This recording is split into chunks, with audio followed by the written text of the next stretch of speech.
Well, hello. Thank you so much for joining us. I'd like to welcome Alan Serfas. He is with Assistance Home Care in St. Louis.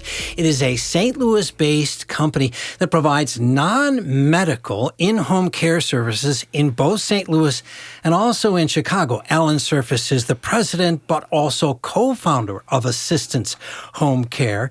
And thank you so much, Alan, for joining us. I know this comes from your heart, so I want to just get to the beginning of this. It's a family-owned company. Your company is something you helped get going.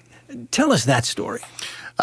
We actually started our company in honor of my mother-in-law, who suffered from Alzheimer's and ultimately passed away from Alzheimer's. And not only did we start the company in her honor, we started the company in honor also in honor of my wife, Sally, because she was the family caregiver. She was there literally every day for 5 years while raising our 3 kids, taking care of not only getting our kids up, getting them on the bus, but would drive across town to Old Town St. Charles, take care of mom and dad.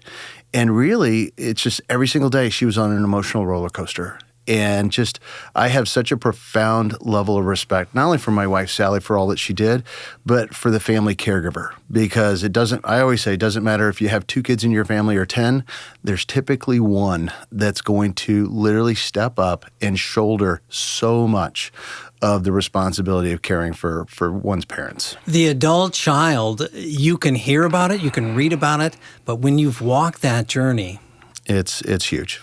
Having helped thousands of families, you're honoring the loved one and their wishes, Alan, and they want to stay home. You want to help them stay home. What do you think would be the best benefit for families potentially in need of the kind of help that you're providing? Well, Mike, what I would throw out there is I think it comes down to if there was one piece of advice that I could offer a family, it's don't wait.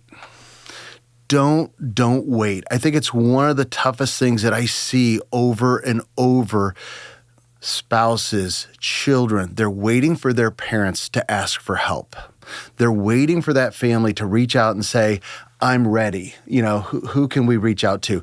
And realistically, that conversation will never take place. They're not always upfront with you about how they're doing. No, and what I've seen, and I saw it with our own personal family's journey with my father-in-law, but I always say 99% of the families we serve, the individual themselves, they're very proud and they're very private. They don't want me in their home. They don't want you in their home. They don't want anybody in their home. And they don't want to admit that they need help because they have been the person, the mother or the father, holding this family together for all these years. And they want to convey strength. So how do you know when to reach out? Well, it's interesting. And I heard this and it really just struck a chord with me. Is the minute you think about picking up the phone and saying, I need some help. I need to literally look into what services are out there, who can help me. The minute you have that feeling, I would say it was probably 6 months earlier. Okay. And realistically, because the family caregiver, and this is not going to sound like a flattering statement, but to me, a family caregiver is like a whale. And on the surface, that whale looks so strong, so beautiful, so put together, could do anything. But realistically, that family caregiver, being like a whale, literally is going to go underwater, is going to go down, and it's going to go to some places where the pressure is just intense. Some of the most amazing pressure that one could face. They're going to go to some really, really dark places. And they're going to be down there for a long period of time. Asking for help is not a sign of failure. No, absolutely it's not a sign of failure. But I always say, even though that whale down there doing so much on their own, just in isolation, they have to come up for air. And I think it's so important for an in-home care agency and so many people in our community, when they come up for air, we want to make sure that they can take the biggest deep breath and have that support, have that reassurance, because literally, once we provided that support, we both know they're going to have to go back down for a long period of time. And so it's so meaningful that family caregiver, and families don't understand.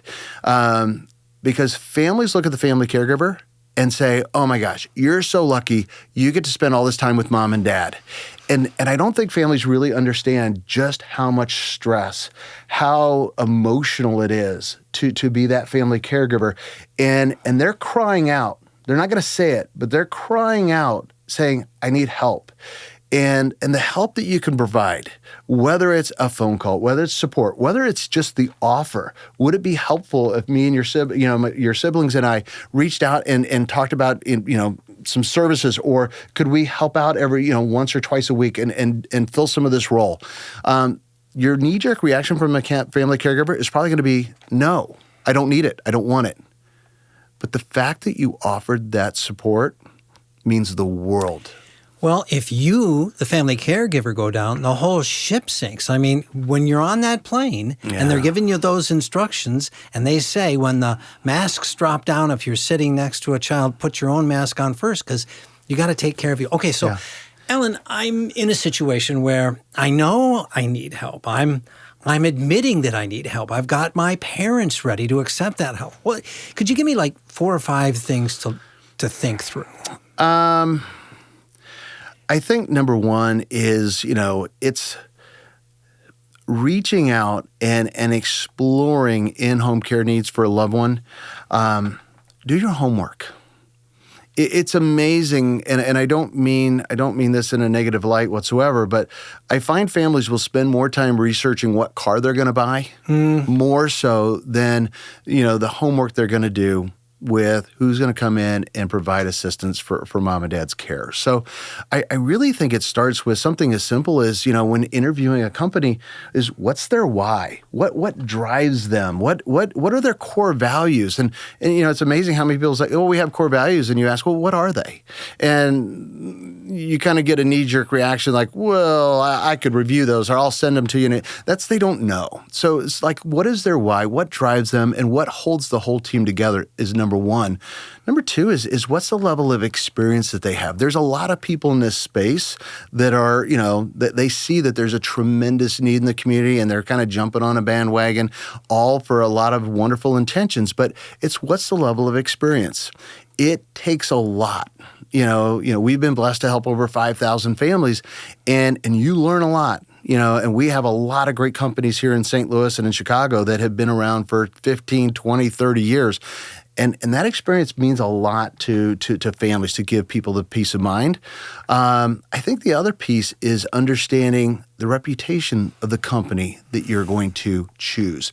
We've always said that happy employees equal happy clients. And so when doing your research, what I always would share with anyone in doing your homework is, number one, Google. That's simple. What are the reviews? But don't stop there. That's going to give you a pretty good indication. But the second thing is go on to Indeed and Glassdoor. Oh, that's good. Find out, because this is where their employees will leave feedback on how they feel about the company. So you kind of get a little inside track as far as what's going on. Because if you don't have happy employees, the chance that you're going to have a measure of the thing. Boom. The third piece is what are some of the recognition that the company has received in the community? Anybody who has happy employees, happy clients, surely is going to be recognized. So look for those and ask about what recognition. Have you been positively recognized in our community for what you do? And then the last piece is reach out to several organizations, whether it's the Alzheimer's Association, whether it's American Parkinson's Disease Association, MS, ALS.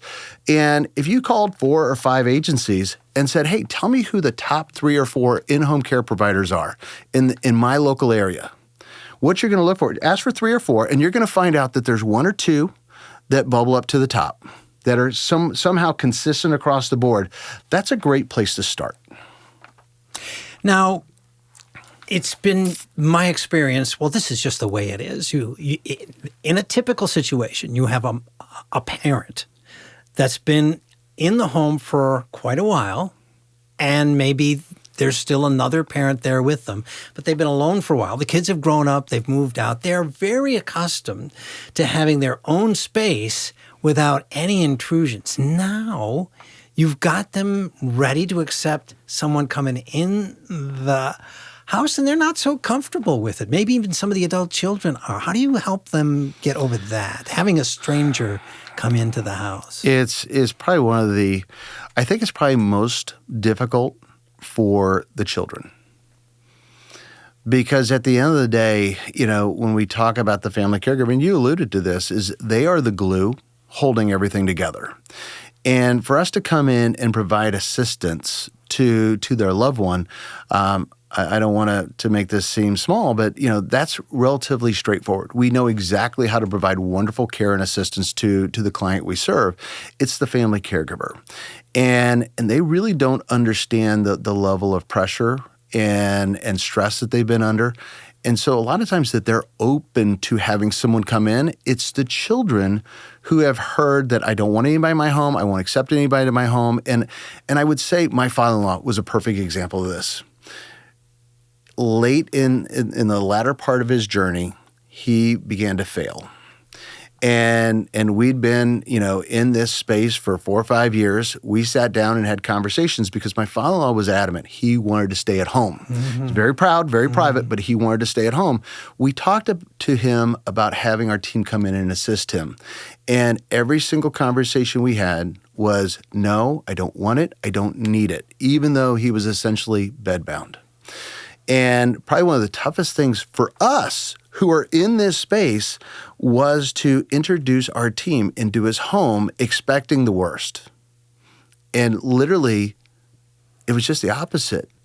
He openly accepted everybody with open arms, developed great relationships. Unfortunately, it was short-lived, but it gave him the opportunity to honor his wishes to stay at home, which was priceless. So sometimes it's just the fear of the children thinking about mom or dad don't want it. They're not going to be comfortable with it. I wouldn't feel comfortable with it, so they're not going to. Or heaven forbid, what would my mom or dad say? As you know as well as I do, every family is a little dysfunctional. There's no perfect family.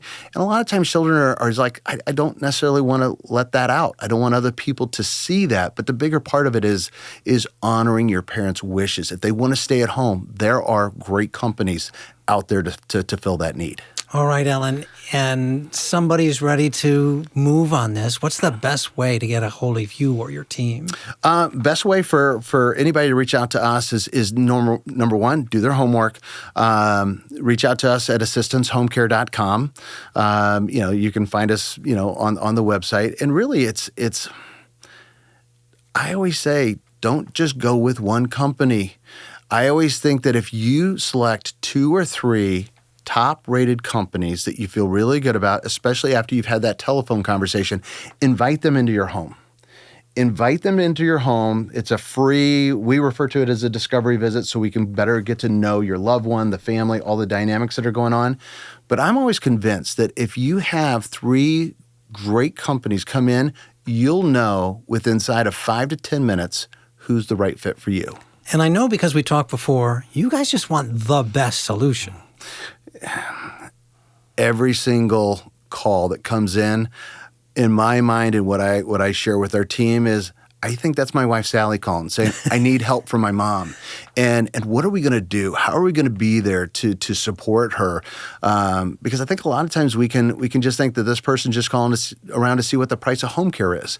And they're not. They're hurting. They are hurting. They're on that emotional roller coaster. And what we can do to throw our arms around that individual, give them a great big hug, support them, and really educate them to all the different resources, whether it involves in-home care or not, because there's a lot of community resources that can help. So it's not just home care is not the only solution. Awesome. Well, we've been talking with Alan Serfas. He is the president and co-founder of Assistance Home Care. For more information, you can find them online. Thanks for being with us. And Alan, thank you and your team for all you do. Hey, pleasure. Thank you for having me. You bet. Take care.